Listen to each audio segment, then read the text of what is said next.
ஆண்டவர் இரட்சகருமாகிய இயேசு கிறிஸ்துவின் மேன்மையும் மகத்துவமான நாமத்திற்கு மகிமை உண்டாவதாக. ஆண்டவருடைய கிருபையினாலே மீண்டும் கர்த்தருடைய நாமத்தை மகிமைப்படுத்த இந்த பூமியில் நமக்கு நல்ல வாய்ப்பையும் தருணத்தை தந்திருக்கிறார். இதற்காக கர்த்தருடைய நாமத்தை நான் ஸ்தோத்திரிக்கிறேன், மகிமைப்படுத்துகிறேன். கர்த்தருடைய நாமத்தை ஆராதிக்க கடந்து வந்திருக்கிற உங்கள் அனைவருக்கும் இயேசுவின் நாமத்தினாலே அன்பின் வாழ்த்துதலை நான் தெரிவித்துக் கொள்கிறேன். கர்த்தருடைய நாமத்தை துதிக்கும்படியாகவே கர்த்தர் நமக்கு அநேக நன்மைகளை எல்லாம் இந்த பூமியிலே நமக்கு தந்திருக்கிறார். நன்மை பெறாத ஜனங்கள் யாருமே இல்லை. வேதம் சொல்கிறபடி நன்றி அறியாதவர்களுக்கும் நன்மை செய்கிறதான் தேவன்.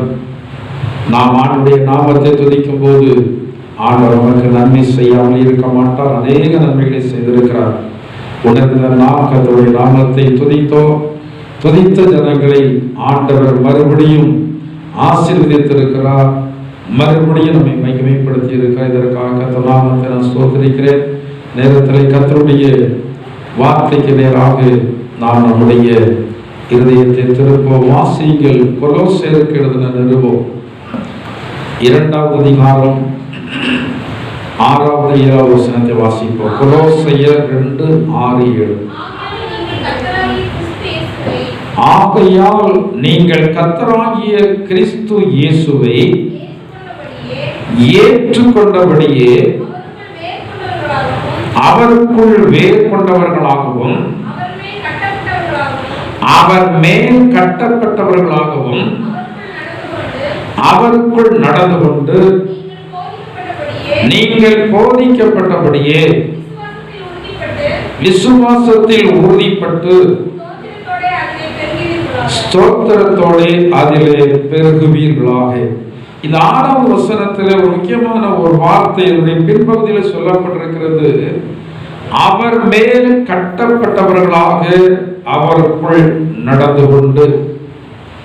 கிறிஸ்தவ வாழ்க்கை என்பது ஒரு மனிதன் ஒரு கட்டடத்தை கட்டுவதற்கு சமமாக இருக்கிறது என்று ஆண்டவருடைய வார்த்தை சொல்கிறது. கட்டுகிறது என்பது கடினமான ஒரு காரியம். ஆனால் இன்றைக்கு அநேக ஜனங்கள் கடினமாக கட்டுகிறார்கள். ஆனால் அந்த கட்டடத்திலே அவர்கள் வாசம் பண்ணுவதில்லை. அந்த கட்டடத்தினுடைய மகிமையை அவர்கள் அனுபவிப்பதில்லை. கர்த்தருடைய வார்த்தையில் ஆண்டவராகிய இயேசு கிறிஸ்துவை பின்பற்றுகிறதான ஜனங்கள் எவ்விதமாக இந்த பூமியில கட்ட வேண்டும் என்பதை அவருடைய வார்த்தையின் மூலமாக சொல்லியிருக்கிற வாசியங்கள். 1 கொரிந்தியருடைய புத்தகம் 3வது அதிகாரம் 9வது வசனம் முதல் ஒரு சில வசனங்களை வாசியுங்கள். நாங்கள் தேவனுக்கு உடன் வேலையாட்களாய் இருக்கிறோம், நீங்கள் தேவனுடைய பண்ணையும் தேவனுடைய மாளிகையுமாக இருக்கிறீர்கள். எனக்கு அளிக்கப்பட்ட தேவ கிருபையின்படியே புத்தியுள்ள சிற்பாசாரியை போல அஸ்திவாரம் போட்டு வேறொருவன் அதன் மேல் கட்டுகிறான். அவனவன் தான் அதன் மேல் இன்னவிதமாய் கட்டுகிறான் என்று பார்க்க கடவன். போடப்பட்டிருக்கிற அஸ்திவாரமாகிய இயேசு கிறிஸ்துவை அல்லாமல் வேறே அஸ்திவாரத்தை போட ஒருவனால் கூடாது. ஒருவன் அந்த அஸ்திவாரத்தின் மேல் பொன், வெள்ளி, விலையேறப்பெற்ற கல், மரம், புல், வைக்கோல் ஆகிய இவைகளை கட்டினால் அவனவனுடைய வேலைப்பாடு வெளியாகும். நாளானது அதை விளங்க பண்ணும். ஏனெனில் அது அக்கினியினாலே வெளிப்படுத்தப்படும். அவனவனுடைய வேலைப்பாடு எத்தன்மை உள்ளதென்று அக்கினியானது பரிசோதிக்கும். அதின் மேல் ஒருவன் கட்டினது நினைத்தால் அவன் கூலியை பெறுவான். ஒருவன் கட்டினது வெந்து போனால் அவன் நஷ்டமடைவான், அவனோ ரட்சிக்கப்படுவான், அதுவும் அக்கினியில் ஆகப்பட்டு தப்பினது போன்று. கர்த்தருடைய நாமத்திற்கு மகிமை உண்டாவதாக. இந்த கிறிஸ்தவ வாழ்க்கையை அப்போஸ்தலனாகிய பவுல் சொல்லும்போது அவர் சொல்லுகிறார், நீங்கள் கிறிஸ்தவ வாழ்க்கையை ஒரு மாளிகையாக கட்டுகிறீர்கள் என்று சொல்லுகிறார். ஒவ்வொருவரும் வீடு கட்டும் போது ஒவ்வொரு விதங்களிலே வந்து வீடு கட்டுகிறார்கள். சில ஜனங்கள் ரொம்ப ஸ்ட்ராங்காக இருக்க வேண்டும் என்று கட்டுறாங்க. சிலர் ஏதோ வந்து நமக்கு குடியிருப்பதற்கு இருந்தால் போதும் கட்டுறாங்க. பல விதங்களிலே கட்டுகிறார்கள். ஆனால் அப்போஸ்தலன் பவுல் சொல்கிறார், கிறிஸ்தவ வாழ்க்கை என்பது மாளிகையாக கட்டப்பட வேண்டும். மாளிகை என்பது பிரம்மாண்டமானது. இந்த கட்டப்படுகிறதான காரியங்களை குறித்து வேதம் சொல்கிறதான காரியம் என்னவென்றால், நாம் கட்டுகிறது இயேசு கிறிஸ்துவின் மேல். இன்னொரு வசனத்தில் எபேசியர் 2:19 சொல்லப்பட்டிருக்கிறது, அப்போஸ்தலர் தீர்க்கதரிசிகள் என்பவருடைய அஸ்திபாரத்தின் மேல் நீங்கள் கட்டப்பட்டவர்களாய் இருக்கிறீர்கள். இயேசு கிறிஸ்து, அப்போஸ்தலர், தீர்க்கதரிசிகள், இவைகளின் மேலே நாம வந்து கட்டடத்தை கட்டுகிறோம். கட்டடம் என்பது கிறிஸ்தவ வாழ்க்கையிலே கட்டடம் என்பது நம்முடைய சுபாவங்களை குறிக்கிறதாக காணப்படுகிறது.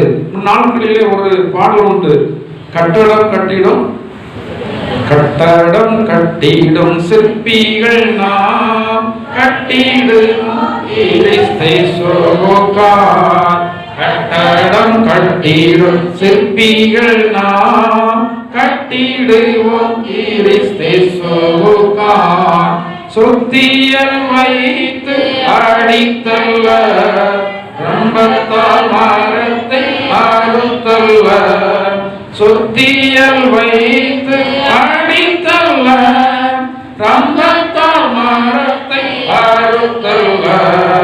கட்டடம் கட்டிடும் சிற்பிகள் நாம் கட்டிடுவோம் கிறிஸ்தை சோகார். கட்டடம் கட்டிடும் சிற்பிகள் நாம் கட்டிடுவோம் கிறிஸ்தை சோகார். ஒவ்வொரு நாளும் கட்டிடுவோம், ஒவ்வொரு செயலும் கற்களாலே. ஒவ்வொரு நாளும் கட்டிடுவோம், ஒவ்வொரு செயலும் கற்களாலே. உத்தமர் இயேசுவின் அஸ்திவாரம், உத்தமர் இயேசுவின் அஸ்திவாரம் பத்திரமாக காத்திடுவார், பத்திரமாக காத்திடுவார். கட்டடம் கட்டிடும் சிற்பிகள் நாம் கட்டிடுவோம் கிறிஸ்தை சோகார். கட்டடம் கட்டிடும் சிற்பிகள் நாம் கட்டிடுவோம் கிறிஸ்தை சோகார். ஹல்லேலூயா, ஹல்லேலூயா. ஒவ்வொரு நாளும் கிறிஸ்தவ வாழ்க்கையை நாம வந்து கட்டி கொண்டே வந்து இருக்கிறோம். இந்த கட்டடத்தினுடைய காரியங்களை ஆண்டவராக சொல்லும் போது மத்தேயுவில் அவர் சொல்லுகிறார், ஒருவன் மணலின் மேல் வந்து என்ன செய்கிறான், கட்டுகிறான், இன்னொருவன் கற்பாரின் மேல் கட்டுகிறான். அப்போஸ்தலனாகிய பவுல் சொல்லும் போது ஒருவன் வைக்கோல் புல் வைத்து கட்டுகிறான், இன்னொருவன் வந்து விலையேற பெற்ற பொன் வெள்ளி மரம் இப்படிப்பட்டதான விலையேற பெற்றதான பொருட்களினால் கட்டுகிறான். இந்த இயேசுக்கள் சொன்னதான காரியத்தை முதலாவது நாம் சிந்தித்து பார்ப்போம். மத்தேயு சுவிசேஷம் 7 அதிகாரம் 24 இருந்து நீங்கள் அங்கே வாசித்து பார்க்கும்போது ஆண்டவர் இயேசுவனமாக சொல்லப்பட்டதான கட்டடத்தினுடைய காரியம் வாசியுங்கள். ஆகையால் நான் சொல்லி இந்த வார்த்தைகளை கேட்டு இவைகளின்படி செய்கிறவன் எவனோ அவனை கன்மலையின் மேல் தன் வீட்டை கட்டின புத்தியுள்ள மனுஷனுக்கு ஒப்பிடுவேன். பெருமழை சொரிந்து பெருவெள்ளம் வந்து காற்றடித்து அந்த வீட்டின் மேல் மோதியும் அது விழவில்லை. ஏனென்றால் அது கன்மலையின் மேல் அஸ்திவாரம் போடப்பட்டிருந்தது. நான் சொல்லிய இந்த வார்த்தைகளை கேட்டு இவைகளை செய்யாதிருக்கிறவன் எவனோ அவன் தன் வீட்டை மணலின் மேல் கட்டின புத்தி இல்லாத மனுஷனுக்கு ஒப்பிடப்படுவார். ஒன்று கற்பாறையின் மேல் கட்டுதல், இன்னொன்று மணலின் மேல் கட்டுதல். கற்பாறையின் மேல் கட்டுதல் என்பது நம்முடைய ஆண்டவராகிய இயேசு கிறிஸ்துவின் மேல் கட்டப்படுகிறதான ஒரு அனுபவம். மணலின் மேல் கட்டுகிறது என்பது நம் மீது, நம்முடைய சுபாவத்தின் மீது, நம்முடைய விருப்பத்தின் மீது கட்டுகிறதான கட்டடம். இந்த ரெண்டு கட்டடத்துல எது உறுதியாக இருக்கும்? கற்பாறையின் மேல் கட்டினதான இந்த வீடு தான் உறுதியாக இருக்கும். கற்பாறையின் மேல் கட்டுகிற மனுஷனை குறித்து சொல்லப்பட்டிருக்கிறது. அவன் எப்படிப்பட்ட மனுஷனாக இருக்கிறான்? புத்தி உள்ளதான மனுஷனாக இருக்கிறான். கிறிஸ்தவ மார்க்கத்தில் இருக்கிற ஜனங்கள் புத்தி உள்ளவர்களும் இருக்கிறாங்க, புத்தி இல்லாதவர்களும் இருக்கிறாங்க. புத்தி இல்லாதவர்கள் அந்த புத்தி இல்லாத கனிகளை போல வாழ்வாங்க. புத்தி உள்ளவர்கள் இந்த கற்பாறையின் மேல் அஸ்திபாரம் போடப்பட்டதான இந்த கட்டடத்தை போல் அசையாமல் என்றென்றைக்கும் இருப்பாங்க. இந்த பூமியில பல்வேறு விதமான ஜீவன்கள் இருந்தாலும் சில ஜீவன்களை குறித்து இந்த பூமியில இந்த பைபிளில் எழுதப்பட்டிருக்கு. சில ஜீவன்களை குறித்து தான். அதுல ஒரு ஜீவனை இங்க சொல்லப்பட்டிருக்க நீதிமொழிகள் 30ஆம் அதிகாரத்துல நீங்கள் 24ஆம் வசனத்தை 26ஆம் வசனத்தை வாசித்து பார்த்தால், பூமியில் சிறியவைகளாய் இருந்தும் மகா ஞானமுள்ளவைகள் 4 உண்டு.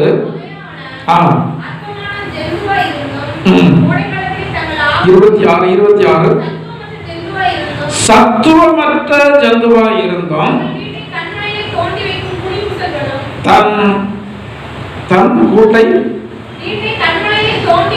தன் வீட்டை கன்மலையில் தோண்டி வைக்கும் குளிமுசல் போதும். சத்துவமற்ற ஜந்து, அதுக்கு வெள்ளம் கிடையாது. அதுக்கு எதிரான மிருகம் அதை லகுவாக சாப்பிட்டுவிடும். எனவே அதற்கு ஆண்டவர் மகா புத்தியை கொடுத்திருக்கிறார். அதனுடைய பாதுகாப்புக்கு என்று மகா புத்தியை கொடுத்திருக்கிறார். அந்த புத்தியினால அது கன்மலையில தன்னுடைய வீட்டை என்ன செய்திருக்கிற வைத்திருக்கிறது. இன்னைக்கு உங்களுடைய வீடு எங்க இருக்கு? இன்னைக்கு அநேகருடைய வீடு மணலின் மேல் இருக்கிறது. இந்த மணலின் மேல் இருக்கிறதான ஜனங்களுக்கு ஆண்டவர் மேல விசுவாசம் இருக்காது. ஆண்டவருடைய வார்த்தைகளின்படி நடப்பதற்கான ஒரு விருப்பம் இருக்காது.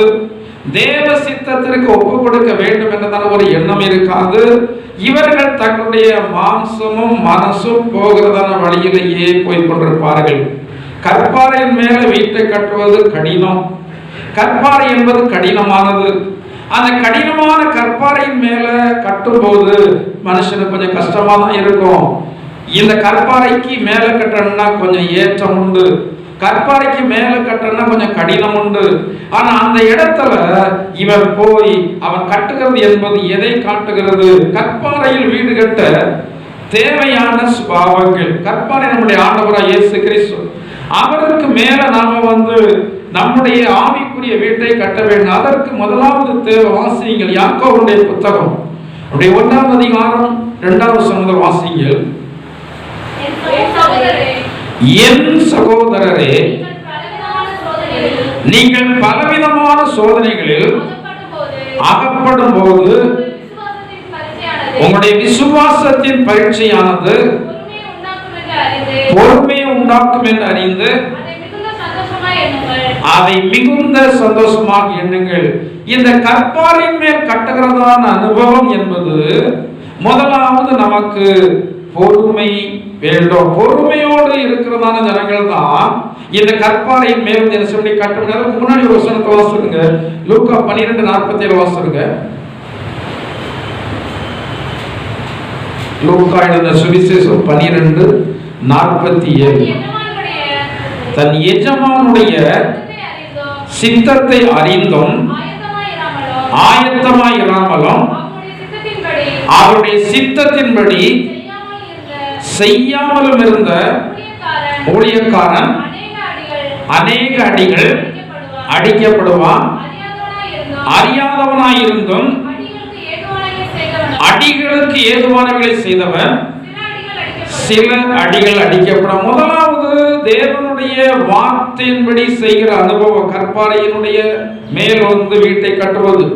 கர்த்தருடைய சித்தம் என்பது என்ன? இன்னைக்கு நிறைய பேர் கர்த்தருடைய சித்தத்தை வந்து என்ன செய்கிறது இல்லை. கர்த்தருடைய சித்தம் என்றால் என்ன?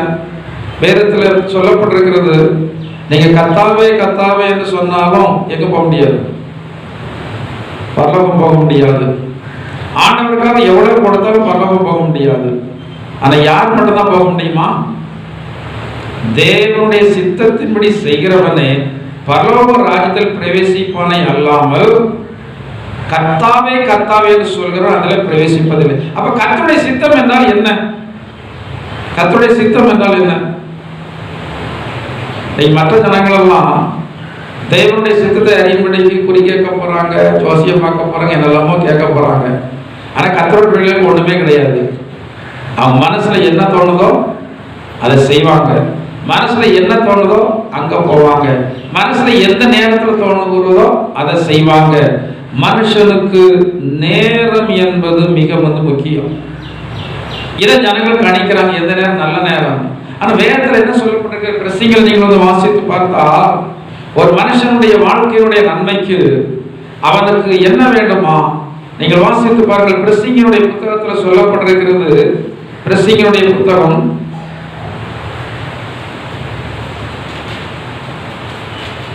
9ஆம் அதிகாரம் 11ஆம் வசனத்தை வாசிங்க.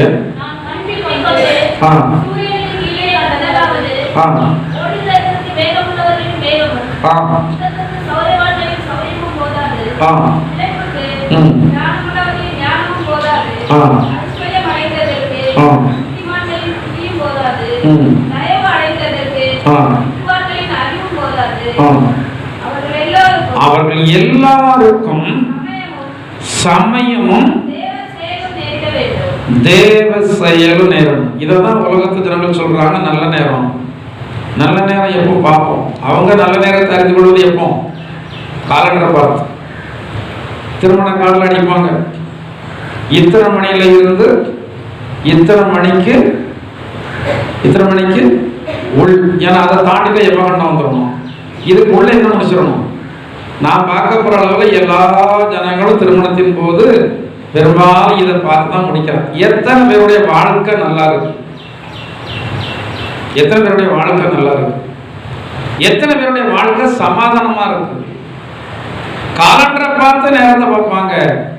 ஆனா யார் நினைத்ததான வேலையை வந்து இவர்கள் அறிய மாட்டாங்க. தேவன் எந்த நேரத்தில் செய்ய நினைச்சிருக்கிறாரோ அதை அறிய மாட்டாங்க.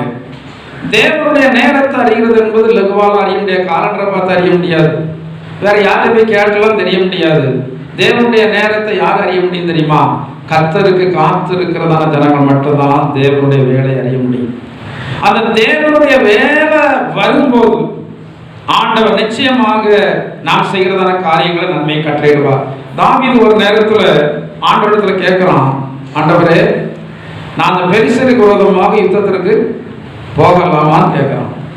அப்ப ஆண்டவர் சொல்றாரு, நீ போ, ஆனா இப்ப போவாதங்கிற.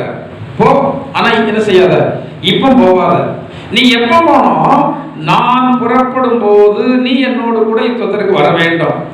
அப்ப அவன் அதற்கான அடையாளத்தை வந்து பார்த்துக்கிட்டே இருக்கிறான். ஆண்டவர் அதற்கான அடையாளத்தை சொல்றாரு. முசுக்கட்டை செடியினுடைய நுனியில ஒரு இரைச்சல் உண்டாகும். இரைச்சல் எப்ப உண்டாகும்? காற்றடிக்கும் போது. அந்த இரைச்சல் உண்டாகிறதான காற்றடிக்கும் போது நான் வந்து உனக்கு முன்னாக செல்லுவேன். அந்த நேரத்துல போனால்தான் உனக்கு என்ன கிடைக்கும்?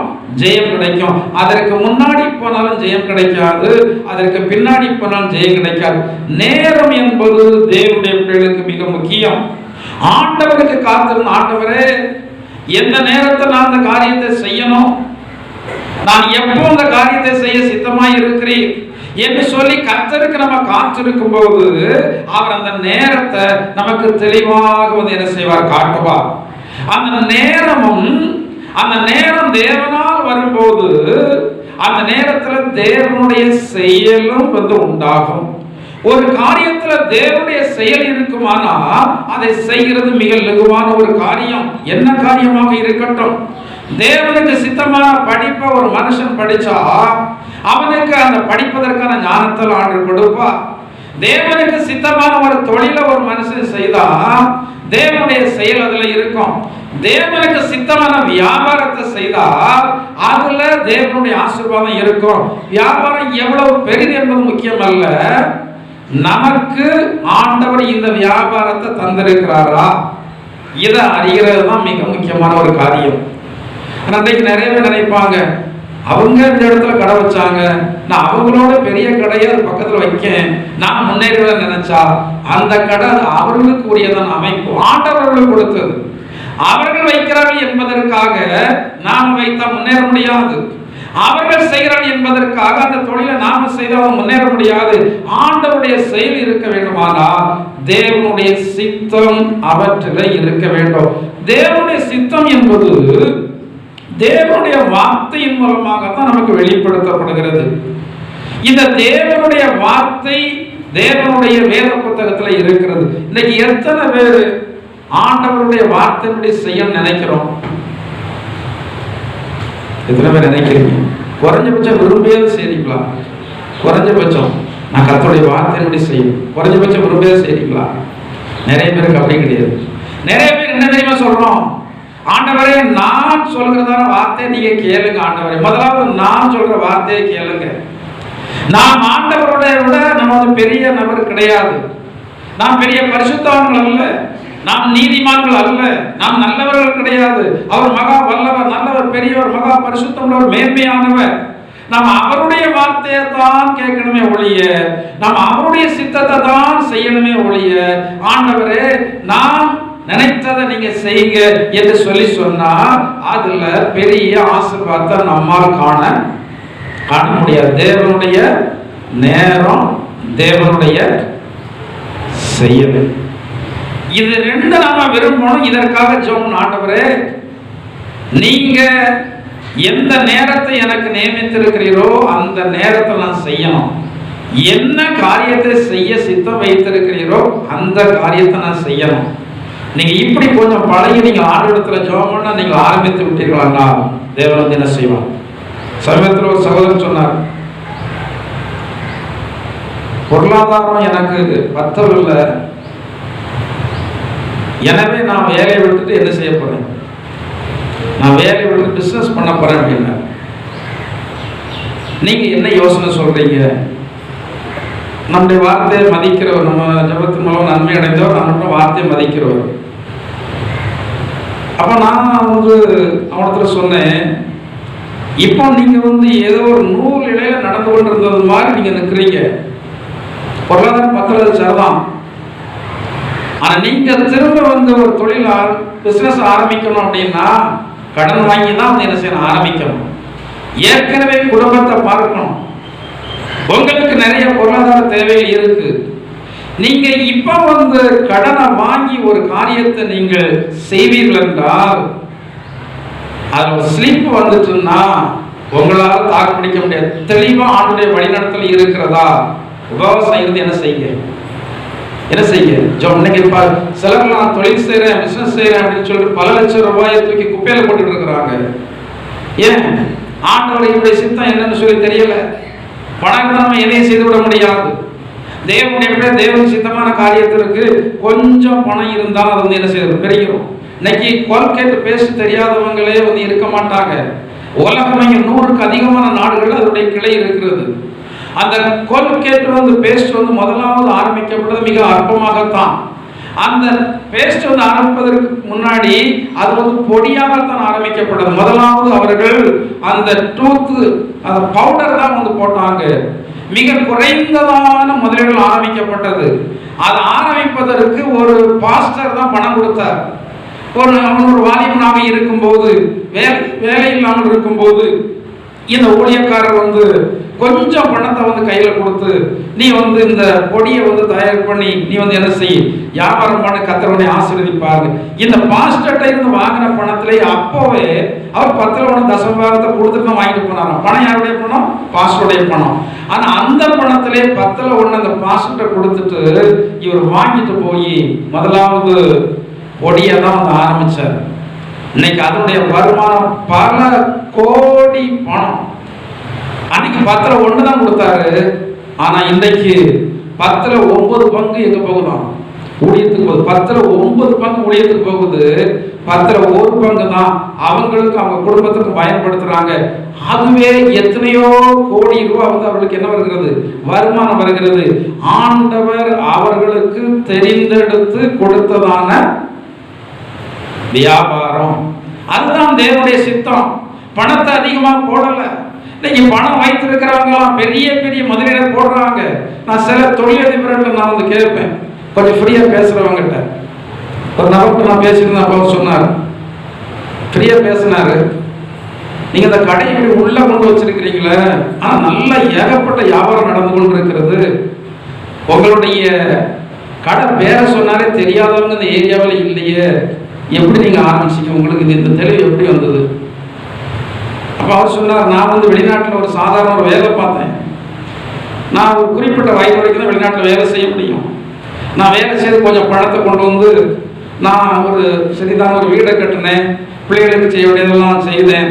அதுக்கப்புறம் எனக்கு ஒரு எண்ணம் வந்தது, நம்ம வந்து என்ன செய்யக்கூடாது, சும்மா இருக்கக்கூடாது. இன்னும் நமக்கு பலன் இருக்கு, சுகம் இருக்கு, சும்மா இருக்கண்டா, ஏதோ செலவுக்கு ஓடனா, நஷ்டம் இல்லாமல் ஏதோ செலவுக்கு ஓடனா போதுன்னு சொல்லிட்டு என் வீட்டு பக்கத்திலே பெரிய பஜாருக்குலாம் நான் போகல கடை ஆரம்பிப்பதற்கு. என் வீட்டுக்கு முன்னாடியே ஒரு சிறிய கடையை ஆரம்பித்து இந்த எலக்ட்ரிக்கல் பல்பு, டீப்பு, இது நான் வீட்டுக்கு தேவையான சின்ன சின்ன பொருட்களை தான் வாங்கி வச்சேன். இந்த பிஸ்னஸை தெய்வம் வந்து என்ன செய்தார்? ஆசீர்வதிச்சாரு. கொஞ்சம் கொஞ்சமா அதில் வந்து தானா வந்து பெருனதில் பெருகி இன்னைக்கு கோடிக்கணக்கான ரூபாய்க்கு நான் வந்து என்ன செய்கிறேன்? டேர்ன் ஓவர் பண்ணுறேன். இது தேவன் எனக்கு தந்ததான ஒரு தொழில். நானாக இந்த வியாபாரத்துக்குள்ள வரல. நான் சும்மா இருக்கக்கூடாது, நான் ஒரு பிசினஸ் ஆரம்பிச்சேன். அந்த பிசினஸை நான் தேடுகிறதான தெய்வம் என்ன செய்திருக்கிறாரு? பன்மடங்கு வந்து என்ன செய்திருக்கிறார்? ஆசீர்வதித்திருக்கிறார். இன்னைக்கு அநேகருக்கு ஒண்ணுமே தெரியும். யாரோ சொன்னார் என்பதற்காக ஒரு வியாபாரத்தை ஆரம்பிச்சிருவாங்க. யாரோ சொன்னார் என்பதற்காக ஒரு தொழில் ஆரம்பிச்சிருவாங்க. யாரிடத்துல கேட்கறது இல்லை, ஆண்டவரத்துல கேட்கறது இல்லை, உபவாசம் இருக்கிறது இல்லை. நான் அந்த சகோதரத்துல சொன்னேன், உபவாசம் இருந்து ஜோம்னுங்க சொன்னார். உபவாசம் இருந்து ஜோம் பண்ணிட்டு 1 மாசம் கழிச்சு சொன்னார், பாஸ்டர் நீங்க சொன்னதான ஆலோசனை தான் நல்ல ஆலோசனை, எனக்கு இப்படிதான். இப்போ வந்து வேலையை விடாதங்க, டைம் இருக்கு. தெளிவா ஆண்டவர் சொன்னா பிசினஸ்க்கு போங்க. தெளிவில்லாம நீங்க வந்து கண்ணை கட்டி காட்டில் விட்ட ஒரு சூழ்நிலை இருக்கிறது மாதிரி உணரும் போது நீங்க அதுல போய் நீங்க ஈடுபட்டா கர்த்தருடைய ஆசீர்வாதத்தை நீங்க பெறவே முடியாது. சிலர் எதுக்கு எடுத்தாலும் ஆண்டவர் விசுவாசிக்கிறேன் ஆரம்பிக்கிறேன்னு சொல்லிட்டு இவர்களா போய் வந்து ஆரம்பிப்பாங்க. தேவன் ஆரம்பிப்பதற்கும் நாம் ஆரம்பிப்பதற்கு வித்தியாசம் இருக்கிறது. தேவன் வந்து ஆரம்பிக்கிறதான காரியங்களில தேவனுடைய செயல் அதுல வந்து இருக்கும். தேவனுடைய செயல் அதுல இருக்கும். நாம் ஆரம்பிக்கிறதுல தேவனுடைய செயல் இருக்காது. தேவனுடைய செயல் இல்லாமல் நம்மால் மேன்மையடைய முடியுமா? நம்மால் உயர்வடைய முடியுமா? தேவனுடைய சித்தம் ஒரு தேவனுடைய பிள்ளைகளுக்கு மிக முக்கியம். பொதுவான தேவ சித்தத்தை குறித்து வேத முழுவதும் கர்த்தருடைய வார்த்தைகள் இருக்கிறது. ஆனால் நம்முடைய தனிப்பட்ட சித்தம் என்று சொல்லி இருக்கிறது. தனிப்பட்ட சித்தம் என்ன? படிப்பு. தனிப்பட்ட சித்தம் என்ன? வேலை. தனிப்பட்ட சித்தம் என்ன? திருமணம். தனிப்பட்ட சித்தம் என்ன? தொழில். தனிப்பட்ட சித்தம் என்ன? வீடு கட்டுதல். தனிப்பட்ட சித்தம் என்ன? வயல் வாங்குதல், இடம். இதில் எல்லாவற்றிலையும் தேவனுடைய சித்தம் இருந்தால் அது நமக்கு பின்னாடி எப்படி இருக்கும்? ஆசீர்வாதமானதாக இருக்கும். அப்படி தேவனுடைய சித்தம் செய்கிறதான தனங்களை தான் ஆண்டவர் சொல்றாரு, கற்பாறையின் மேல் நீங்கள் அஸ்திவாரம் போடப்பட்டு வந்து என்ன செய்றீங்க? கட்டுறீங்க. இது பெருமழை வந்தாலும் சரி, பெரு காற்று வந்தாலும் சரி, அதுல எவ்வளவு வேகமா மோதினாலும் அது கீழே விழாது. ஆனால் கற்பாறையின் மேல கட்டுகிறது கடினம் தான். ஒரு வீட்டை ரொம்ப லகுவாக ஒரே நாள்லயும் கட்டிட முடியும். ஒரே நாள்ல கட்டிடுறாங்க. இன்னைக்கு வீடை வந்து ஒரே நாள்ல கட்டி அன்னைக்கே கூரையை வேஞ்சு மறுநாள் வந்து வீட்டில் குடியிருந்துருவாங்க. அப்படி டெக்னாலஜி வந்து பெருத்து போச்சு. அப்படி உள்ளதான காலம். ஆனா அதே வேலையில மெதுவாக கட்டுறாங்க. நான் சிறுவனா இருக்கும்போது அந்த பெரியவர்களும் சொல்லுவாங்க, உடனே அஸ்திபாரம் போட்டு உடனே கட்டாதாம்பாங்க. அஸ்திபாரம் போட்டு ஒரு வருஷம் கிடக்கும். அஸ்திபாரம் போட்டு ஒரு வருஷம் கிடக்கணும். அந்த காலத்துல அப்படி சொல்லுவாங்க, அஸ்திபாரம் போட்டு ஒரு வருஷம் கிடக்கும். அது எதுக்கு? இந்த அஸ்திபாரம் இந்த மழை தண்ணிலாம் இறங்கி கொஞ்சம் என்ன செய்யும், கீழே அந்த அஸ்திபாரம் வெடிக்கக்கூடியது வெடிக்கும், இருக்கக்கூடியது இருக்கும், நகலக்கூடியது நகலும், எல்லாம் வந்து அங்கே அமர்ந்து வந்து இருக்கும். அதற்கு பிறகு அதுக்கு மேலே கட்டுனா இந்த அஸ்திபாரம் வந்து என்ன செய்யாது, அமங்க. அதற்கு அப்புறமும் செங்கக்கட்டை கேட்டி பல மாதங்கள் வந்து போடுவாங்க. அது செவ்வறு எங்கெல்லாம் வெடிக்கணுமோ வெடிக்க இருக்கணும்னா இருக்கும். அதுக்கப்புறம் லாஸ்ட்ல தான் ஃபைனலாக வந்து பூசுவாங்க. அந்த காலத்தில் கட்டின வீடுகள்ல எல்லாம் வெடிப்பே இருக்காது. அந்த காலத்தில் கட்டின வீடுல. ஆனால் அந்த காலத்தில் நல்ல சிமெண்ட் போட தான் வீடை கட்டுறாங்க. ஆனால் என்ன வந்துடுது, வெடிப்பு வந்துடுது. ஏன்? அவசரப்பட்டு நம்ம அதை கட்டுறோம். அது வந்து அப்படியே கீழே அங்கங்க இருக்கும் போது என்ன செய்யுது, வெடிப்பு வந்துடுது. சில வெடிப்பெல்லாம் மாறவே மாறாது. அது அப்படியே காலமெல்லாம் அந்த வெடிப்பு அந்த வீட்டில் இருந்து கொண்டே இருக்கும். ஆனா சில வீடுகள்ல காலம் கடந்த உடனே என்ன செய்து மாறிவிடும். அப்போ ஸ்ட்ராங்கான வீடை கட்டுவது என்பது மெதுவாக தான் கட்ட முடியும். இந்த மெதுவாக கட்டுகிற காரியத்தை குறித்து வேதம் சொல்கிறது, பொறுமையோடு நாம் இருக்க வேண்டும். விசுவாச வாழ்க்கை என்பது, மறுபடியும் வாசிங்க இந்த யாக்கோபுல, பொறுமையினுடைய வாழ்க்கை வாசிங்க.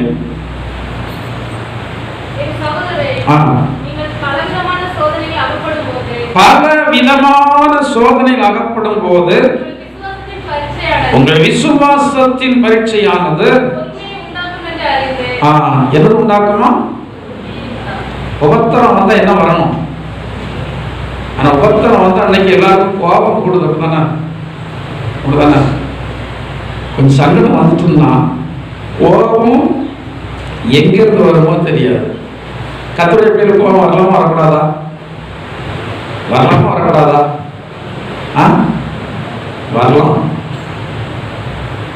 வரக்கூடாது என்பதல்ல. பாவம் செய்வதற்கு ஏதுகரமான கோபம் வேண்டாம்.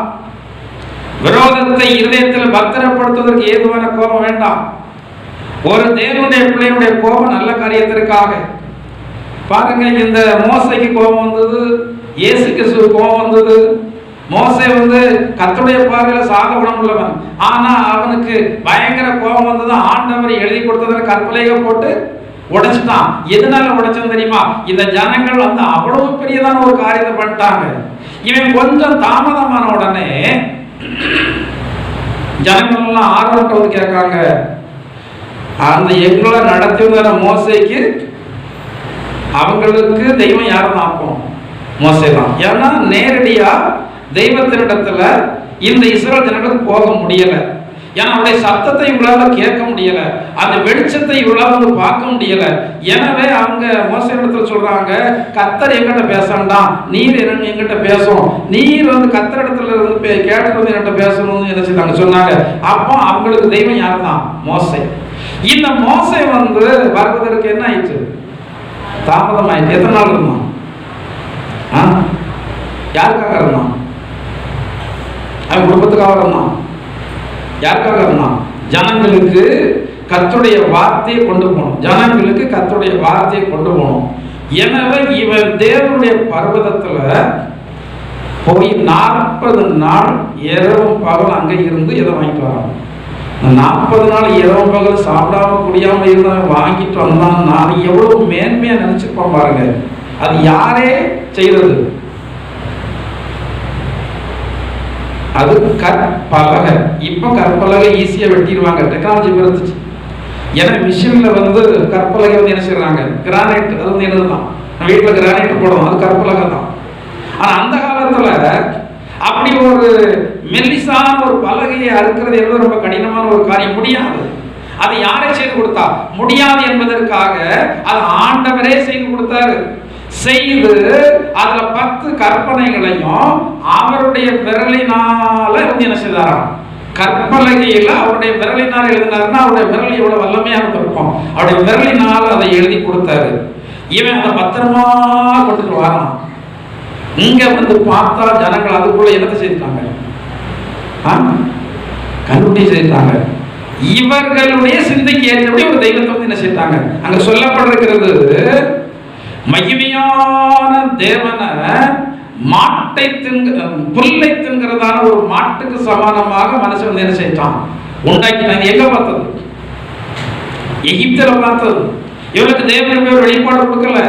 எகிப்தில தான் அங்க பொன்கன்று கட்டி உண்டு.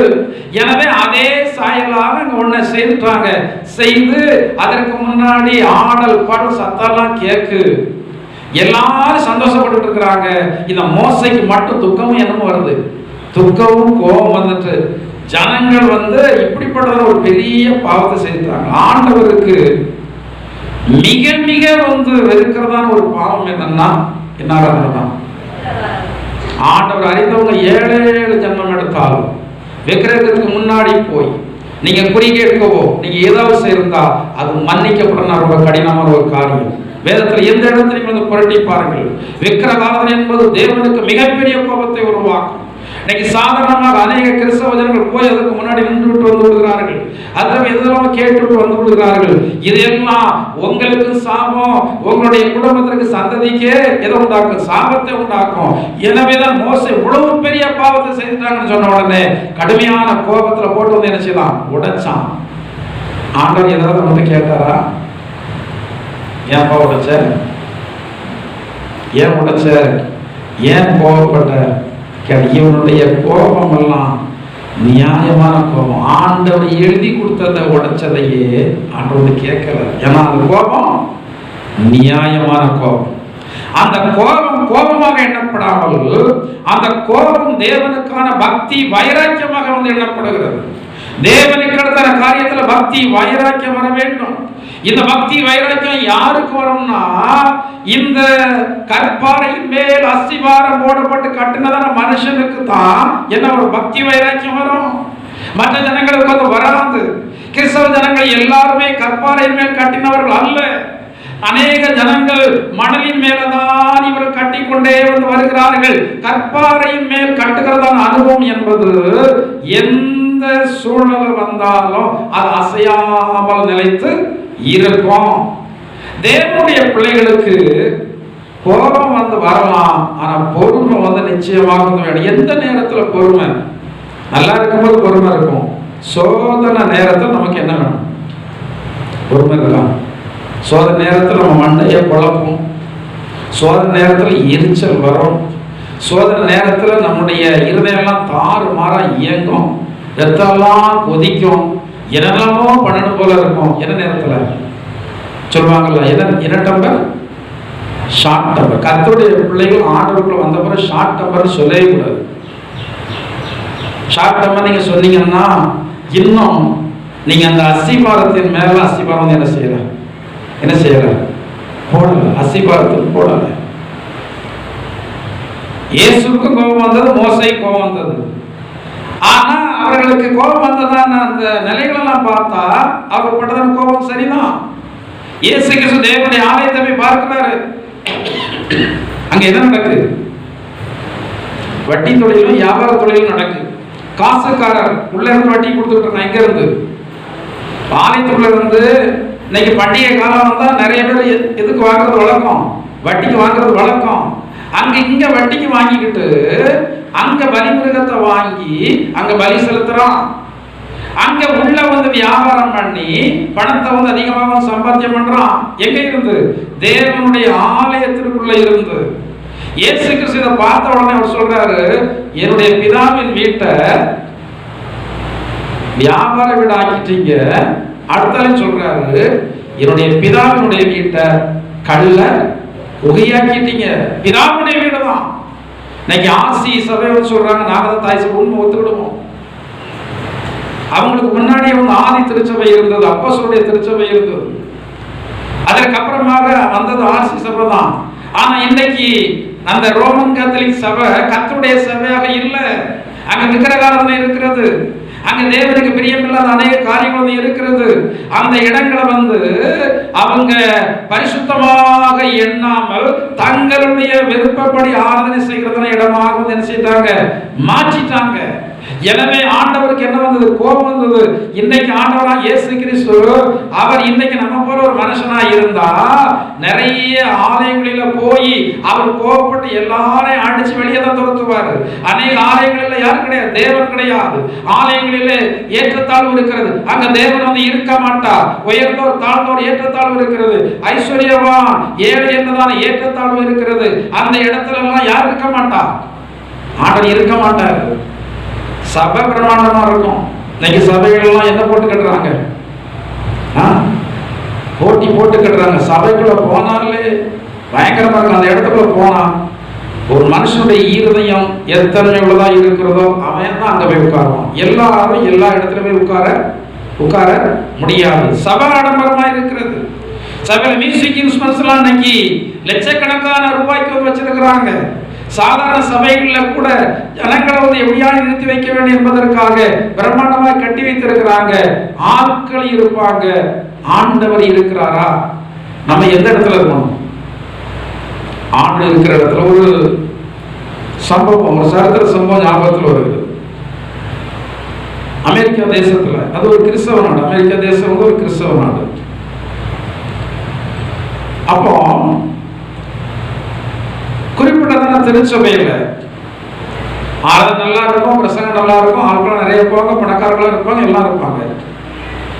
அந்த சபையில் ஒரு வழக்கம் என்னன்னா, கருப்பின மக்கள் போக முடியாது. அந்த திருச்சபையில் கருப்பின மக்கள் என்ன செய்ய முடியாது, போக முடியாது. வெள்ளைக்காரங்க மட்டும் தான் அங்கே இருப்பாங்க.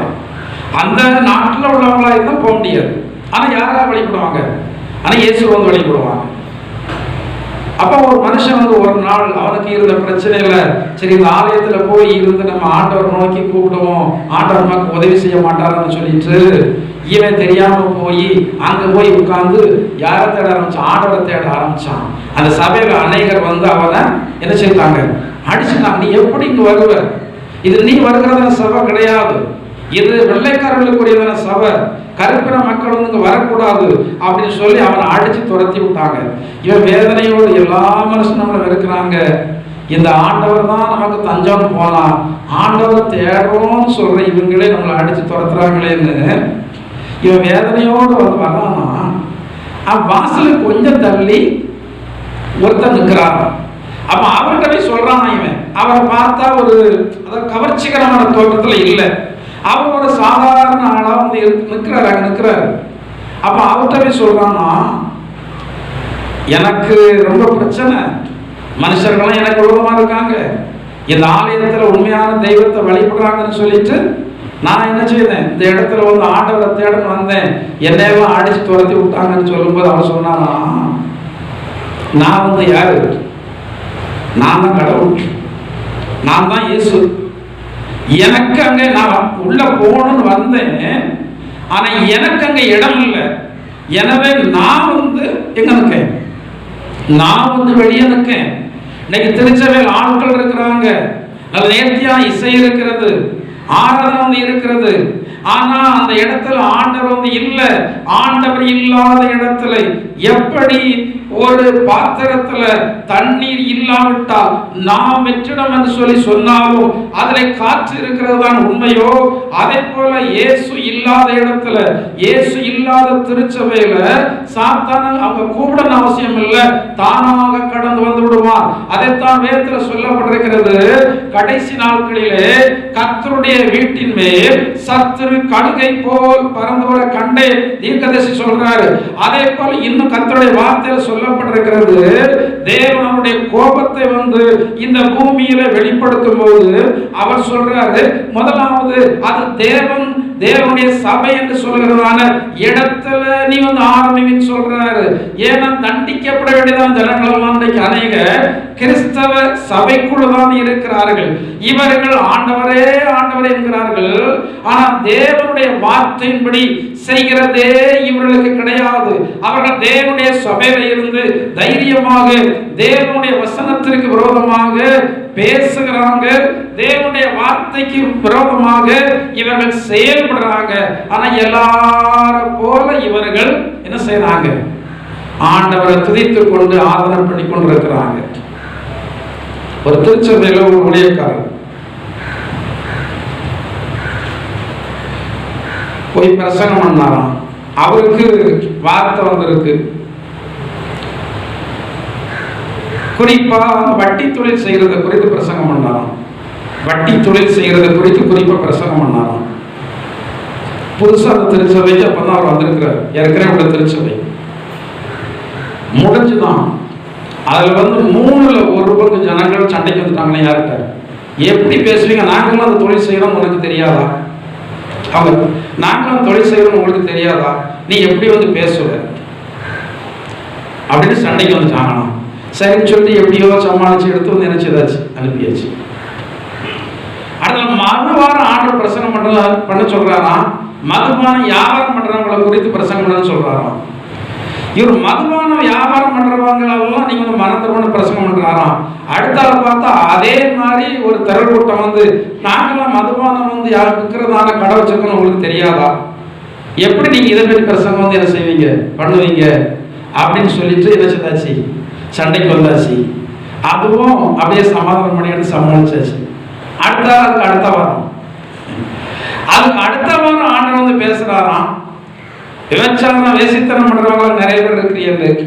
பார்த்தா அந்த சபையில நிறைய பேர் இருக்கு, 2 மனைவி 3 மனைவி அப்படிலாம் வந்து இருக்கிறோம். அவங்களும் சண்டைக்கு வந்துறாங்க, நாங்களும் வர்றது தெரியாதா, எப்படி நீங்க வந்து இப்படி பிரசங்கம் பண்ணுவ அப்படின்னு சொல்லிட்டு கடைசியில பார்த்தா அந்த சபையில என்ன பேசினாலும், வார்த்தையை பேசினா என்ன பேசினாலும் சண்டைக்கு வரக்கூடிய ஆட்கள் தான் அந்த சபையில. அந்த திருச்சபை எப்படி இருக்கணும் பாருங்க. என்னத்த பேசினாலும் சண்டைக்கு வரக்கூடிய ஆட்கள் சபையில இருக்காங்க. அப்ப பார்த்தா தேவனுடைய வார்த்தையின்படி அந்த திருச்சபையில யாருமே இல்லை. ஆனா இஸ்ரவேல் ஜனங்கள் தேவனுடைய வார்த்தையின்படி இல்லாமல் இருக்கும் போது ஆண்டவர் சொன்னாரு, எசேக்கியேல் தீர்க்கதரிசியினிடத்தில் ஆண்டவர் சொல்றாரு, கலக வீட்டராகி அவர்கள் கேட்டாலும் சரி கேளாவிட்டாலும் சரி அவன் எப்படி இருந்துட்டு போறாங்க, நீ வந்து என்ன செய்ய அங்க போய் நீ வந்து பிரசங்கம் பண்ணு. சிலர் சொல்றாங்க நீங்க பிரசங்கமே பண்ணக்கூடாது அப்படின்னா, சிலர் இருக்கிற எனக்கு தெரிஞ்சுதான் பிரசங்கம் பண்றேன்னு வைக்கலாம். நீங்க சரியில்லாம இருப்பீங்க, நான் உங்களை இடிக்கட்டும்னு சொல்லி பிரசங்கம் பண்றேன்னு வைக்கலாம். நான் அப்படி பிரசங்கம் பண்ணலன்னா நான் தேவனுடைய ஊழியக்காரன் அல்ல. கேட்கறீங்களோ கேட்கலையோ, நான் வேற எங்கிருந்து எடுத்துட்டு வந்து பிரசங்கம் பண்ணல. நான் வேணுனே கட்டாயம் இவர்களை தாக்கியே தீரணும் அப்படிலாம் வந்து பிரசங்கம் பண்ணல. ஜனங்கள் கர்த்தருடைய வார்த்தையின்படி தங்களுடைய வாழ்க்கையை அமைக்கணும். அதற்காக தான் அந்த பிரசங்கம். தனிப்பட்ட விதத்துல விருப்பு வெறுப்பு இல்லாமல் தேவனுடைய சன்னிதானத்துல நின்று பலிபீடத்துல நின்று நான் யாருக்காக பேசணும். சில வேளைகளில் சில கொடுக்க பிரசங்கம் கொடுப்பாங்க, பாஸ்டர் நீங்க பிரசங்கத்தை சொல்லுங்க பாஸ்டர், இது அப்பதான் அவங்க சரிப்பட்டு வருவாங்க. சிலர் சொல்லுவாங்க என்கிட்ட, இது யார் மேடம் பலிபீடம் கர்த்தருடைய பேர். நான் நினைச்சதும் பேச முடியாது. நான் நினைச்சதை பேசலன்னா ஆண்டு கேட்டுருவார் என்கிட்ட. அந்த ஒரு எண்ணம் இருக்கிறபடினாலதான் நினைச்சதெல்லாம் என்னால பேச, நான் கீழே இறங்கினு பேசலாம். அது ஏன் வார்த்தை? பலிபீடம் வந்து தேவனுடைய பலிபீடம். தேவனுடைய பலிபீடத்துல நான் நினைச்சதெல்லாம் வந்து பேச முடியாது. சில விசுவாசம் சில காரியத்தை நீங்க பேச முடியும் சொல்லுவீங்க, சரிதான். ஆனா தேவன் ஏவுகிறதான நேரத்துல சரியான நேரம் எப்போன்னு பார்த்தா சில காரியங்களை நம்ம வந்து ஆண்டு ஏவும் போது தான் சொல்ல முடியும். நான் என் மாட்டுக்கு நான் வந்து பேசிக்கிட்டு இருந்தா அப்புறம் ஆண்டவர் என்னோட பேசவே மாட்டா. ஆண்டவர் என்னோட பேசலன்னு நான் பிரசங்கம் பண்ணி என்ன பிரயோஜனம்? ஆண்டவர் என்னோட பேசினாலும் அந்த பிரசங்கம் உங்களில கிரியை செய்யும், இல்லைன்னா கிரியை செய்யாது. 1 மணி நேரம் 1.5 மணி நேரம் நான் என்ன பேசினா அது 2 பேருக்காயும் அது பிரயோஜனமாய் இருந்தாதான் அதுல அர்த்தம் இருக்கு. வசனம் யாருக்குமே இல்லை அப்படின்னா அது அர்த்தம் இல்லாமலே வந்து போய்விடும். கிறிஸ்தவ வாழ்க்கை என்பது பொறுமையோடு ஜீவிக்கிறதான ஒரு சோதனை நேரத்தில் நமக்கு ரொம்ப எங்க இருந்தாலும் வந்து சோதனை. மனுஷன் கொடுக்குறோம், கூட வேலை செய்யறவங்க கொடுக்குறாங்க, மாப்பிள்ளை கொடுக்குறோம், மனைவி கொடுக்குறா, பிள்ளைங்க கொடுக்குது, அண்டை வீட்டுக்காரங்க கொடுக்குறாங்க, சாத்தான் கொடுக்குறோம். அங்க இங்க என்ன வருது? சோதனை வருது. சோதனை வந்த உடனே நாம ஒரு முடிவை எடுத்து ஓடிடக்கூடாது. சிலர் சொல்லுவாங்க, சகிக்க முடியல பாஸ்டர், இவன் பண்ற அநியாயம், டைவர்ஸ் பண்ணிடலாம்னு பார்க்க. இது சோதனை நேரம், உங்களுக்கு சோதனை நேரம். இந்த சோதனையில நீங்க நிலைச்சு இருந்தா தான் உங்களுக்கு ஆசீர்வாதத்தை அடுத்தபடி. எப்போதும் ஒரு மனுஷன் சோதிக்கப்பட்டுட்டே இருக்க மாட்டான். ஒவ்வொன்றுக்கும் ஒவ்வொரு காலம் இருக்கு. சோதனை எதற்காக? உங்களை அடுத்த நிலைக்கு கொண்டு போவதற்காக தான்.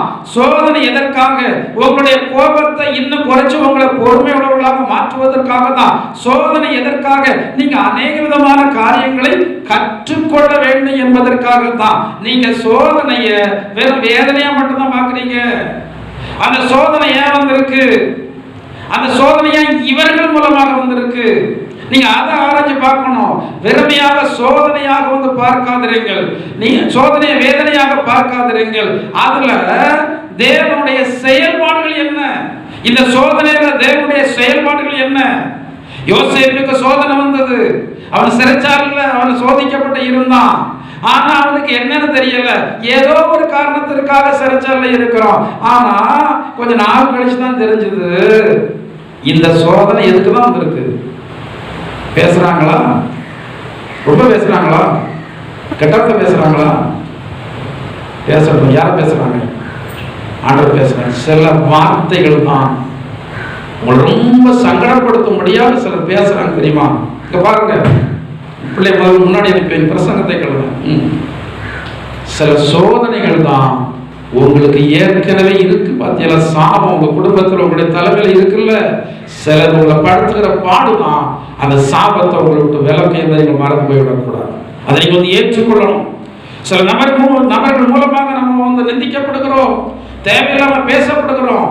நீங்க அதை வேதனையாக நினைக்காதிருங்கள். ஏதோ ஒரு விதத்துல நம்ம பிடிச்சதான ஜனங்கள் சொல்லுவாங்க, கிரகம் சொல்லுவாங்க, அந்த சாபம் நம்ம விட்டு வந்து என்ன செய்கிறது, போகிறது என்று அதை ஏற்றுக்கொண்டு நீங்க எப்படி இருக்கணும்? எப்படி இருக்கணும்? பொறுமையா இருக்க முடியும். ஒரு வார்த்தையே கேட்க முடியல.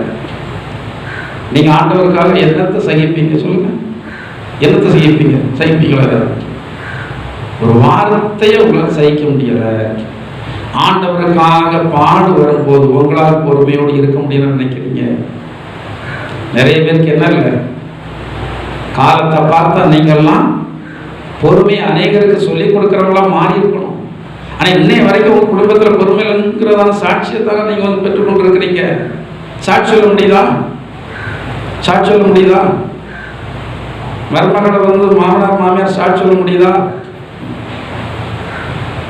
சமீபத்தில் ஒரு மாமனார் மாமியார் சொன்னாங்க, மருமகன் சர்ச்சைக்கு வந்து எவ்வளோ மாறிட்டார் பாஸ்டர்.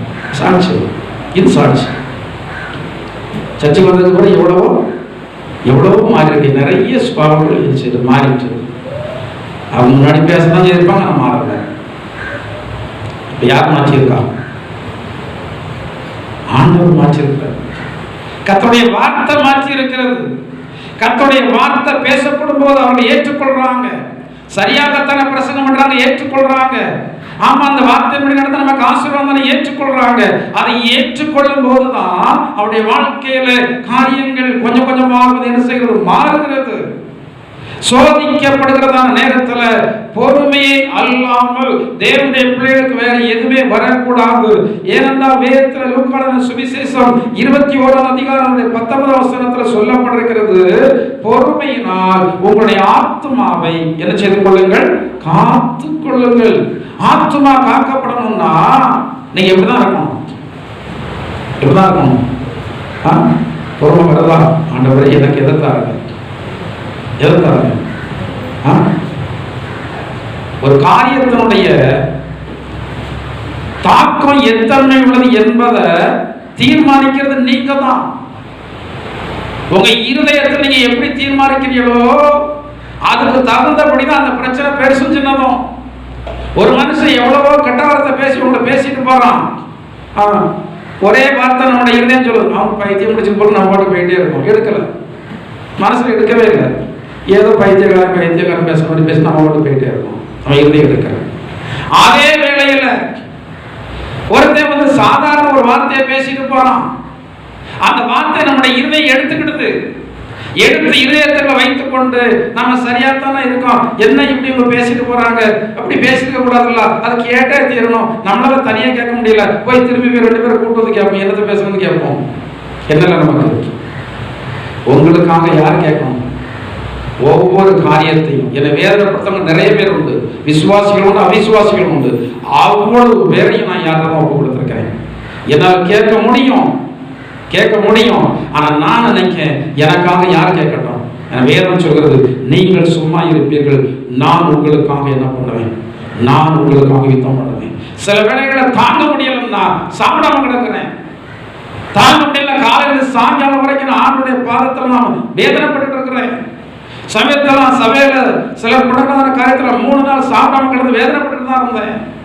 என்ன செய்ய முடியும்? நம்முடைய நியாயத்தை ஜனங்களிடத்துல நம்ம சொல்ல முடியுமா? நியாயம் ஆண்டவரிடத்துல மட்டும்தான் எடுபடும், எந்த மனுஷனிடத்துல எடுபடாது. கர்த்தருடைய பிள்ளைகள் என்று சொல்கிறவங்களிடத்துல கூட இன்னைக்கு என்ன இல்லை, தான் குடும்பத்துக்கு ஒரு நியாயம், அடுத்த குடும்பத்துக்கு ஒரு நியாயம் தான் பேசுவாங்க. நல்லா பாருங்க, அப்படிதான் பேசுவாங்க. நான் நிறைய வேளைகள் பகைக்கப்படுவது எதற்காக? நியாயம்னா நியாயம்தான். அது நானா இருந்தாலும் சரி, நம்முடைய குடும்பமா இருந்தாலும் சரி, அடுத்த குடும்பமா இருந்தாலும் சரி, நியாயம். மனுநீதி சொல்லணும் ஒருத்தன் உண்டு, எத்தனை பேருக்கு தெரியுமா தெரியாது. அவன் நியாயத்திற்காக தன்னுடைய பிள்ளையே எதுக்கு கொடுத்தான்? சாக கொடுத்தான். தான் பிள்ளையை சாக கொடுத்தான்.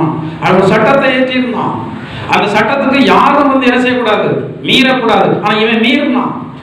இவன் மீறினபடினால இவனுடைய பிள்ளையே இவன் அந்த நியாய தீர்ப்பு ஒப்பு கொடுத்தான். உலக மனுஷன். ஆனா கர்த்தருடைய பிள்ளைகள் சொல்றவங்களுக்குள்ள என்ன கிடையாது, என்னால விசுவாசிகள் தைரியமா ஒரு நியாயத்தை சொல்ல முடியல, இதுவரைக்கும் முடியல, இன்னும் முடியாதுன்னு நினைக்கிறேன். இதுதான் நியாயம். நீங்க பேசுறது தப்பு, நீங்க நடக்கிறது தப்பு. நேரடியாக என்னால் நியாயத்தை சொல்ல முடியவில்லை. நியாயம் தவிர மனுஷர்கள் நடக்கதான் செய்வாங்க. நம்ம அதுக்காக கோபப்பட்டு நம்ம என்ன பண்ண முடியும்? தேவனிடத்துல போவோம். என் ஆண்டு சொல்றாரு, பதில் செய்கிறது நானே, நீங்கள் பதில் செய்யாமல்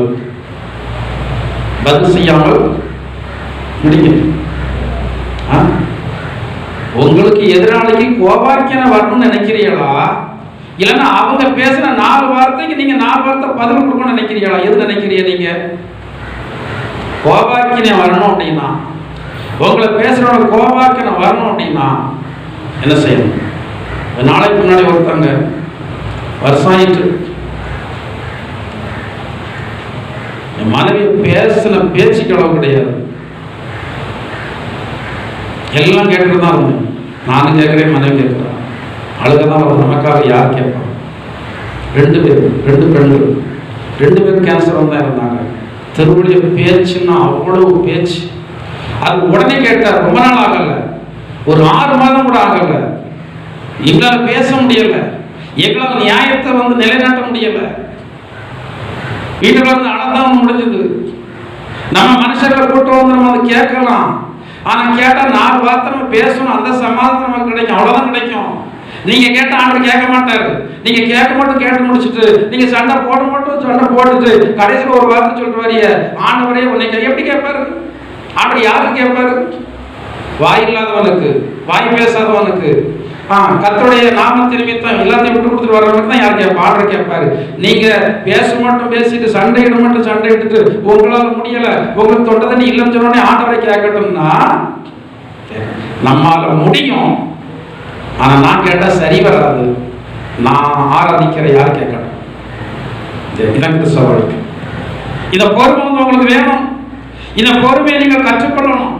அந்த பொறுமை இருந்தால்தான் தேவனுடைய வார்த்தையின்படி நீங்கள் நடக்கிறீர்கள் என்று சொல்லி அர்த்தம். எபிரேயர் 10:36 சொல்லப்பட்டிருக்கிறது, வாக்குத்தத்தமான ஆசீர்வாதங்களை நீங்கள் பெறும்படி உங்களுக்கு பொறுமை அவசியமாய் இருக்கிறது. ரோமர் 5வது அதிகாரம் அதனுடைய 3 வாசிங்க, சீக்கிரமாக வாசிங்க. ரோமர் 5வது அதிகாரம் 3 வாசிங்க.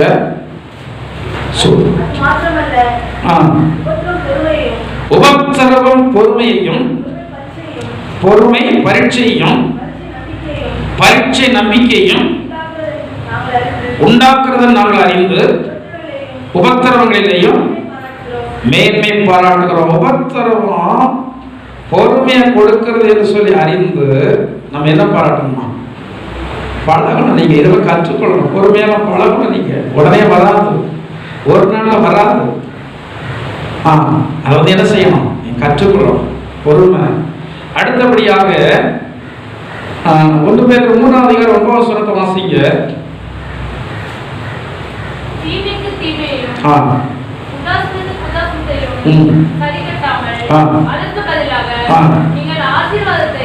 நீங்கள் நல்லா கவனித்துக் கொள்ளணும். நீங்கள் ஆசீர்வாதத்தை சுதந்தரித்துக் கொள்ளும்படி அழைக்கப்பட்டிருக்கிறீர்கள் என்று அறிந்து ஆசீர்வதியுங்கள். நீங்கள் ஆசீர்வாதத்தை சுதந்தரிப்பதற்காக தெரிந்து கொள்ள அழைக்கப்படும் என்பதை அறிந்து நீங்கள் அடுத்தவர்கள் என்ன செய்ய?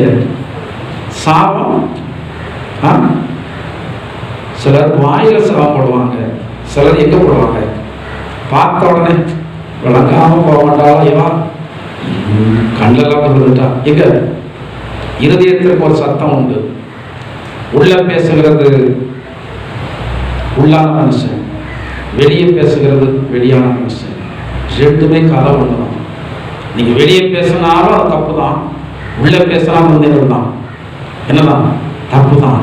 நீங்கள் ஆசீர்வாதத்தை சுதந்திரிப்பதற்கு அழைக்கப்பட்டவர்கள். நீங்கள் ஆசீர்வாதத்தை சுதந்திரிப்பதற்கு அழைக்கப்பட்டவர்களாக இருக்கிறபடினால எல்லாரையும் நீங்கள் வந்து என்ன செய்யுங்கள்? ஆசீர்வதியுங்கள். ஆசீர்வதிக்க முடியுதா? பொதுவாக ஒரு பொருளோ ஒரு நன்மையை பெற்றா என்ன சொல்லுவோம்? நன்றி சொல்லுவோம் தானே. இங்கிலீஷ்ல சொன்னா தேங்க்ஸ்ன்னு சொல்லுவாங்க, தமிழ்ல என்ன சொல்லுவாங்க? நன்றி சொல்லுவாங்க. சிலர் ஒண்ணுமே சொல்றது ஆடு மாடு மாதிரி வாங்கிட்டு அவங்க பாட்டு போயிடுவாங்க. ஒரு நன்றி கூட சிலருக்கு சொல்ல சின்ன சின்ன காரியம் சும்மா வராது. சின்ன சின்ன காரியம். ஒரு டம்ளர் தண்ணீருடைய மேன்மை எப்ப தெரியுமா தெரியும்? ஒரு டம்ளர் தண்ணி நமக்கு பெருசா தெரியாது. அந்த ஒரு டம்ளர் தண்ணியுடைய மேன்மை எப்ப தெரியுமா தெரியும்? தண்ணியே இல்லை ஒரு இடமும். காலையில சாயங்காலம் வரைக்கும் ஒரு டம்ளர் தண்ணி கிடைக்காதான்னு நினைச்சுக்கிட்டு இருக்கோம். அங்க தொண்டெல்லாம் காஞ்சு போச்சு. இப்போ ஒரு நபர் கொண்டு ஒரு டம்ளர் தண்ணீர் தந்தா அது தண்ணீரா தெரியாது, அது புண்ணா தெரியும்.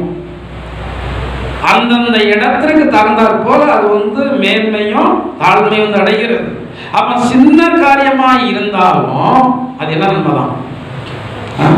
தாமிரபரணி ஆத்ததே எங்க பிடிக்க எந்த விதத்திலே ஆண்டவர் என்ன சொல்ல முடியாது. தண்ணீர் இல்லைன்னா கூட ஆண்டவர் குறை சொல்ல முடியாது. ஏன் தெரியுமா? தண்ணீர் வந்துட்டுன்னா எல்லாரும் வீட்டு நல்லையும் ஏன் மீட்டர் பொறுத்தல அது காசு கட்டல. அது எப்படி வருது? மனுஷனை கணக்கு கொடுக்கணும். நீங்க பஞ்சாயத்துக்கு நீங்க கணக்கு கொடுக்கணும். யாரு கணக்கு கொடுக்கணும்? ஆண்டவர் கணக்கு கொடுக்கணும். சும்மா அவர்தான் வேஸ்ட் பண்ணக்கூடாது. சாப்பாடு சில எவ்வளவு ஆகாரத்தை வந்து வேஸ்ட் பண்றீங்க. சமைச்சு எங்க கொண்டு கொட்டுறோம்?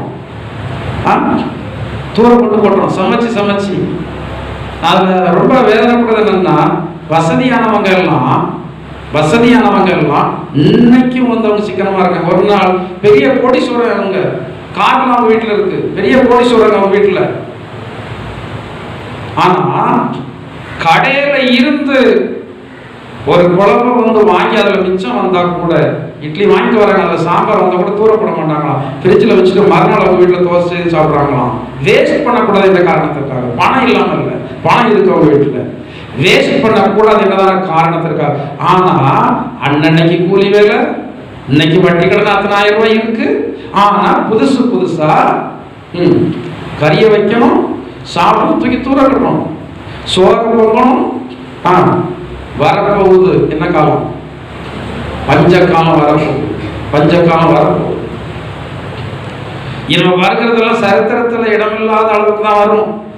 இனிமே இந்த பூமியில வருகிறதெல்லாம் பஞ்சம் வந்தால் கொடுமையா வரும், நோய் வந்தால் கொடுமையான நோய் தான் வரும், மழை வந்தால் கொடுமையா தான் வரும், காத்து வந்தால் கொடுமையா தான் வரும். ஏன்னா எல்லாம் கொந்தளித்துக் கொண்டிருக்கிறது.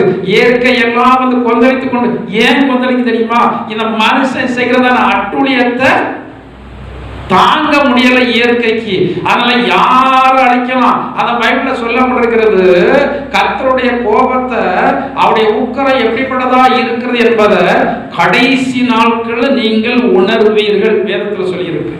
அந்த கடைசி காலம் தான் இது. ஆசீர்வதிக்க வேண்டியதே அந்தி நிஷேதங்கள். இதையும் சபிக்க கூடாது.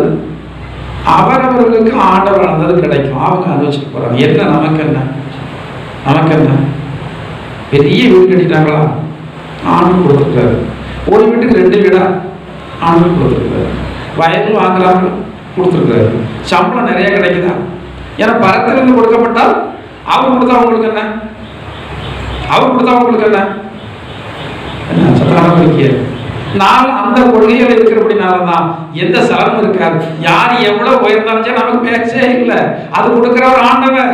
நம்ம அதை குறித்து நம்ம பொறாமப்பட்டா நம்ம யாருக்கு விரோதமா பொறாமப்படுறோம்னு அர்த்தம்? தேவனுடைய செயலுக்கு விரோதமாக பொறாமப்படுறோம்னு அர்த்தம்.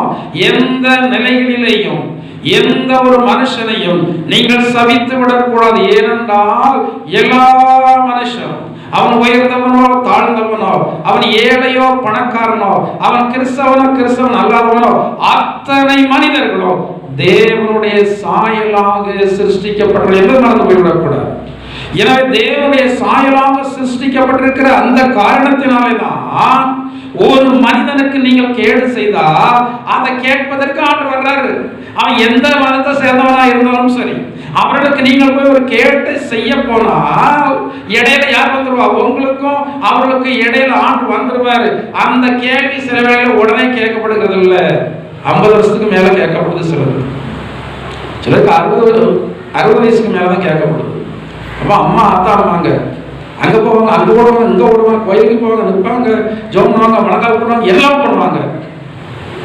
ஒன்றும் நடக்காது, ஒன்றும் நடக்காது. ஏன்னா இந்த ஆண்டவர் என்னை போட்டு இப்படி சோதிக்கப்படுகிறவன் எவனும் தேவனால் சோதிக்கப்படுற என்று சொல்லானாக. சொல்லக்கூடாது. வேதத்தில் சொல்லப்பட்டிருக்கிறது. எல்லா மனுஷன் நல்லா வைக்கணும் தான் ஆண்டு விரும்புறாரு. ஏன் அப்போ ஆண்டவர் சில சோதனைகளை கொடுக்கிறாரு? சோதனை இல்லாமல் உயர்வு இல்லையே. பரீட்சையே வேண்டாம்னா 1ஆம் கிளாஸ் தான் உட்காந்துருவாங்க பிள்ளை. அங்கே போய் சொல்லிட்டுவாங்க, என் பிள்ளைக்கு பரீட்சையை கொடுக்காதாங்க அப்படின்னு. 1ஆம் கிளாஸ் வந்து உட்காந்துருப்பான். எத்தனை வயசு வரைக்கும்? இவன் என்ன படிச்சுக்கிட மாட்டான் அப்படின்னு சொல்லி அவனை ஸ்கூலை விட்டு வெளியேற்றுற வாலிப வயசு வரைக்கும் 1ஆம் கிளாஸ்ல தான் உட்காந்துருப்பான். ஆனா அவனை தெரியாது, ஒண்ணுமே தெரியாது. என்ன வேணும்? சோதனை. சோதனை வேணும்னா அந்த சோதனைக்கு என்ன செய்யணும்? ஆயத்தமாகும். நீங்க எதுக்கு ஆயத்தம் மாதிரி? இன்னைக்கு நிறைய ஊழியக்காரங்க தப்பா பிரசங்கம் பண்றபடினாலதான் நிறைய பேருக்கு சோதனையை தாங்குவதற்கு என்ன இல்லை, சக்தி இல்லை. எல்லாரும் எப்படி பேசி பழகிட்டாங்க? ஒழியாங்க நீங்க எல்லாரும் வாங்க, உங்களுக்கு ஆசீர்வாதம் வேற ஒண்ணுமே இல்லை, நல்ல ஆசீர்வாதம் கிடைக்கும். எப்படி இருங்க, இருக்கிறதுல இருங்க, அப்படியே இருங்க. ஒரே வாக்குத்தத்த வார்த்தைகள் தான். சிலர் சொல்லுவாங்க, என்ன பாஸ் நீங்க அப்படி இப்படிங்க, அது பெரிய கூட்டத்துக்கு போனாலே இருக்கணும் போல இருக்கு. என்னது வார்த்தை தான்.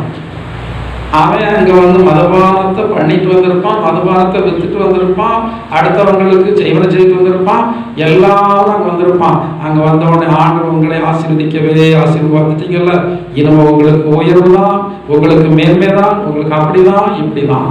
நீங்க ஆண்டவரை ஏற்றுக்கொள்ளுங்க. ஆண்டவருக்கு நன்மை செய்வது உண்மைதான். ஆனா ஆண்டவருக்காக நீங்க என்ன அனுபவிக்கணும்? வேஸ்டா பாட அனுபவிச்சுட்டு கிடைக்கல. யாருக்காக அனுபவிங்க? ஆண்டவருக்காக அனுபவிங்க. பாட்டு இல்லாதவங்க யாராவது இருக்காங்களா? வேதனை இல்லாதவங்க யாராவது இருக்காங்களா? இல்ல. ஆனா ஆண்டவருக்கு ஒத்தாசை செய்வார் அல்லவா? அப்போஸ்தலனாகிய பவுலுக்கு ஆண்டவர் வேதனையை மாற்றாவிட்டாலும் கிருபை தாங்குற அப்படினால அந்த வேதனை அவனுக்கு வேதனையா தெரியல. அந்த இது மாறினாலும் அவனுக்கு ஒண்ணுதான், மாறாம அதுல கர்த்தருடைய கிருபை தாங்கினா 2 கதை ஒண்ணுதான். இது இருக்கு ஆனா வேலை செய்யல, சிலருக்கு அது இல்ல, அவ்வளவுதான். நம்மள சில பிரச்சனைகளுடைய ஆர்டர் நடத்துறாரு. நாம் ஆசீர்வதிக்க வேண்டியது என்ன செய்யக்கூடாது? சபிக்க கூடாது. எபேசியர் 2:22 வாசிங்க. நான் முடிக்கிறேன். எபேசியர் 2:22 வாசிங்க. ஆவியினாலே தேவனுடைய வாசஸ்தலமாக கூட்டி, எப்படியா கூட்டி? கூட்டினது எல்லாம் இப்படிதான் இருக்கு. பிரிஞ்சு பிரிஞ்சு பிரிஞ்சு பிரிஞ்சு பிரிவினை உண்டாக்குறது யாரு? சாத்தான். சேர்க்கிறது யாரு? ஏன் நம்ம பிரிஞ்சே இருக்கிறோம்? நம்மால மன்னிக்க நீங்க மன்னிக்காத இருந்தால் ஆண்டவர் உங்களுக்கு என்ன செய்ய மாட்டார்? நான் சிலவர்களே நினைப்பேன், இவங்களும் எதிராளியா இருக்காங்க, ஒரே சபைக்கு தான் வராங்க, பக்கத்துல இருக்க விரும்புறது இல்லை. ஒருவேளை ஆண்டவர் பரவத்தில் பக்கத்து சீட்டை கொடுத்தா என்ன பண்ணுவாங்க இவங்க? நான் அதே அன்னையோட நான் நினைச்சு பார்க்குறேன். பக்கத்து சீட்டை கொடுத்துட்டா என்ன, நீ இங்கே தான் இருக்கணும் இருக்கணும்னா இல்லைன்னா போயிட்டே இரு அப்படின்னு ஆண்டவர் ஒரு இதை வந்து கொடுத்துட்டா, நான் நினைச்சு பார்க்க எனக்கு எட்டலை. ஒருவேளை அங்கேயும் போய் சரி இங்கே இருக்கும்போதே பிரச்சனை இருந்தாங்க, அங்கே போய் தலையிட்டு ஒருவேளை தயவு பாராட்டுவாரோ, எனக்கு அது முடிவு தெரியல. ஆனால் பைபிள் என்ன சொல்ற? ஆவியினாலே கூட்டி, ஆவியானவர் இருந்தா ஒரு புருஷனும் ஒரு மனைவி சண்டை போட்டாலும் இவர்களால நிம்மதியா இருக்கும். உடனே என்ன ஆவாங்க? சமாதானம். அதான் வேதத்துல சொல்லப்பட்டிருக்கிறது, உங்களுடைய கோபம் எதுக்கு முன்னாடி வந்து அமரணும்? நீங்க படுக்கைக்கு போவதற்கு முன்னாடி உங்களுடைய கோபத்தை அணியக்கூடாது. படுக்கையில் என்ன செய்து கொண்டிருக்க பேசி என்னத்தை கொண்டு போறோம்? நம்ம ஒண்ணுமே கொண்டு போறது இல்லை. கடைசி வேலை வந்துட்டு ஒருவேளை நினைச்சா ஒருவேளை கடைசி வேலை வந்துட்டு ஒரு மரணத்தோட போராடிட்டு இருந்தா, ஒரு நல்ல தேவனுடைய பிள்ளை முதலாவது கூப்பிடுறது யார் தெரியுமா கூப்பிடுவாங்க? தயவு செய்து இவங்களை கூப்பிடுவாங்க. நான் அவங்கள்ட்ட என்னத்தை கேட்கணும்? கொஞ்ச நாளைக்கு முன்னாடி ஒரு நபர் எங்கள் அம்மாட்ட ஃபோன் போட்டு, எங்கள் அம்மா வயசாச்சு, ஒரு நபர் ஃபோன் போட்டு அவங்க சொல்கிறாங்க, நான் என்ன பாவம் உங்களுக்கு விரோதமாக செய்திருந்தா, ஏன்னா அவங்களால இப்போ வர முடியல வந்திருப்பாங்க. ஏன்னா அவங்களுக்கு வயசாயிடுச்சு. ஆனால் அவங்களுக்கு இப்போ பரலோகம் வாவான்னு கூப்பிடுது அவங்கள. எனவே வந்து பரலோகத்துக்கு போனோம்னா இந்த மனக்கசப்போடு என்ன செய்ய முடியாது, போக முடியாது. ஆனால் என்ன இருக்கு? மனக்கசப்பு இவங்க மேலே இருக்கு. இவர்களுக்கு நம்மளுக்கு மனக்கசப்பு இருக்கு. ஆனால் பண்ணால நான் செய்த பாவங்கள் அக்கிரமங்கள் இதெல்லாம் இருக்கு. இதெல்லாம் வந்து எனக்கு என்ன செய்திருக்கேன்? மன்னிச்சிருக்கேன்.